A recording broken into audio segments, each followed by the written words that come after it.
जितना शिव की बात करते हैं उतना साहब दीदी अच्छे लगते हैं।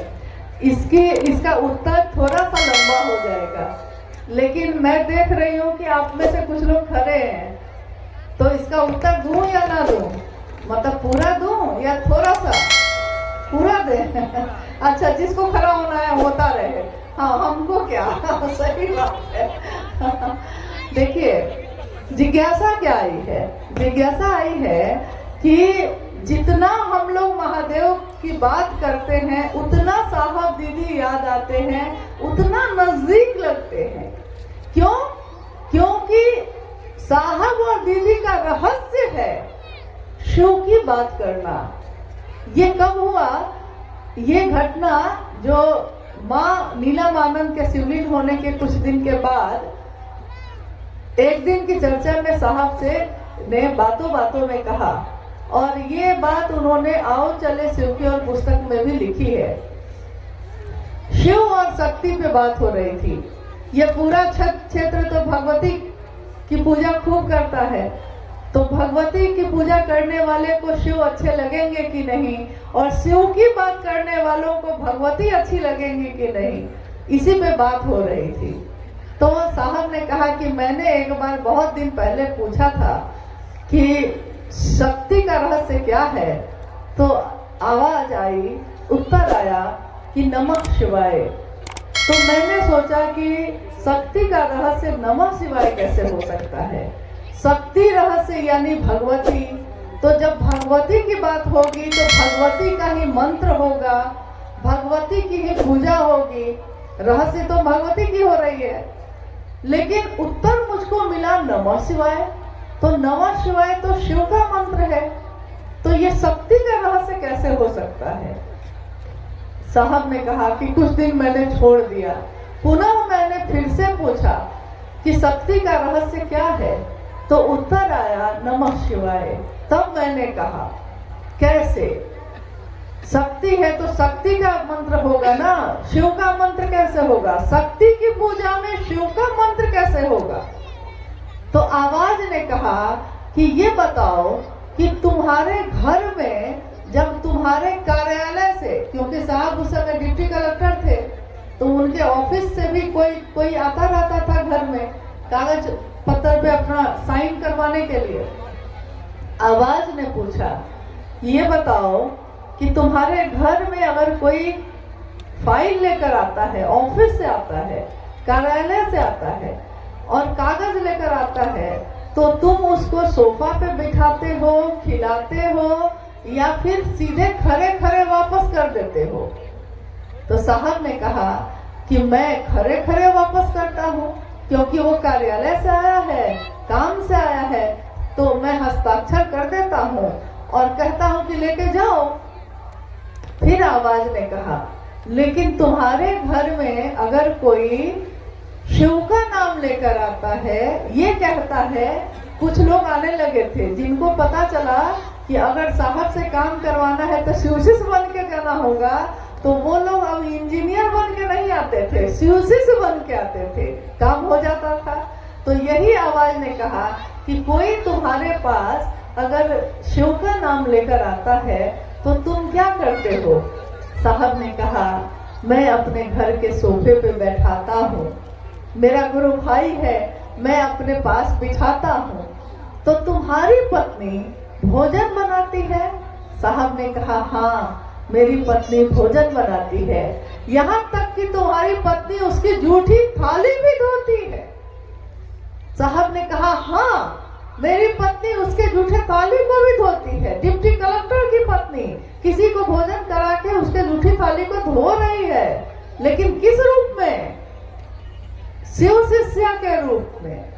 किन लोगों के लिए? जो शिव का नाम लेकर आए हैं। आवाज ने पूछा था साहब से उस दिन कि तुम ऐसा क्यों करते हो?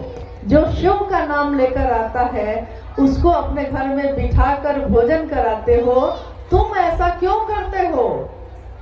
तो साहब ने कहा क्योंकि शिव मुझको अच्छे लगते हैं। क्यों?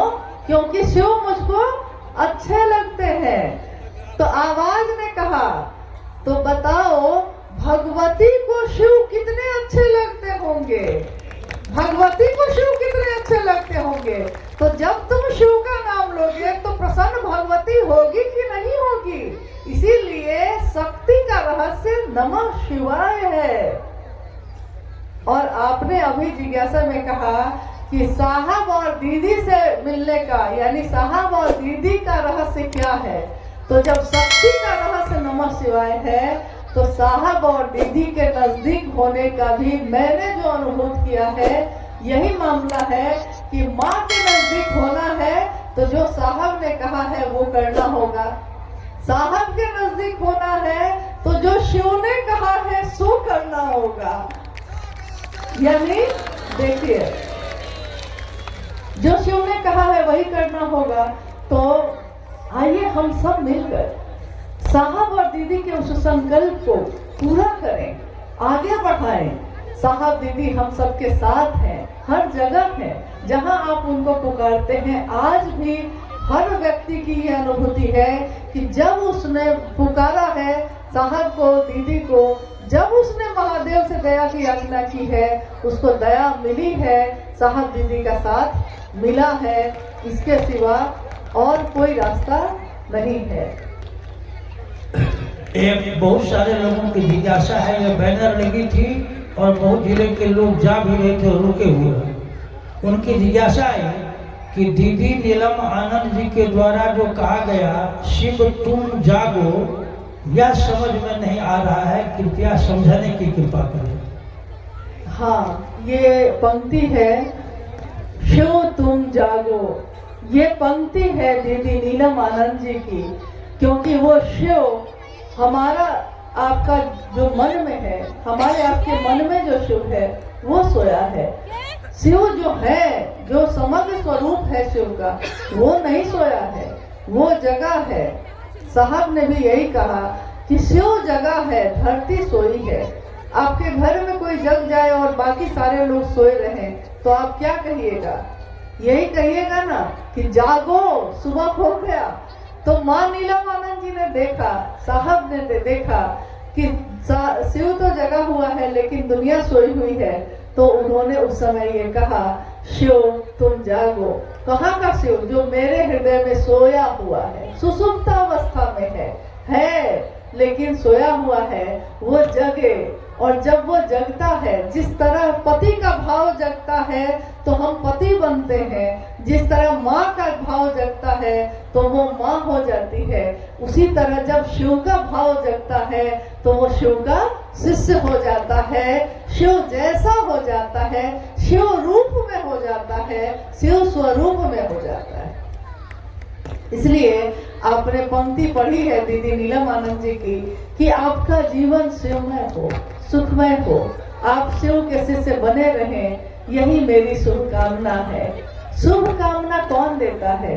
साधुवाद कौन देता है? अक्सर माँ नीलम आनंद जी ने साधुवाद कहा। क्यों?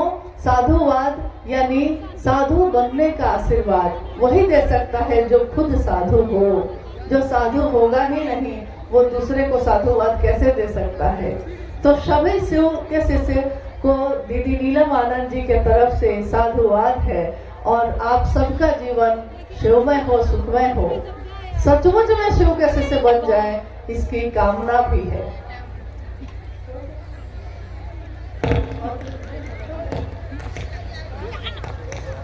आज का ये शिव गुरु महोत्सव जो वर्षों के अथक परिश्रम के बाद आयोजित हो सका है, और इसलिए हो सका क्योंकि आप सबने बहुत ही संयम और धैर्य का परिचय दिया है।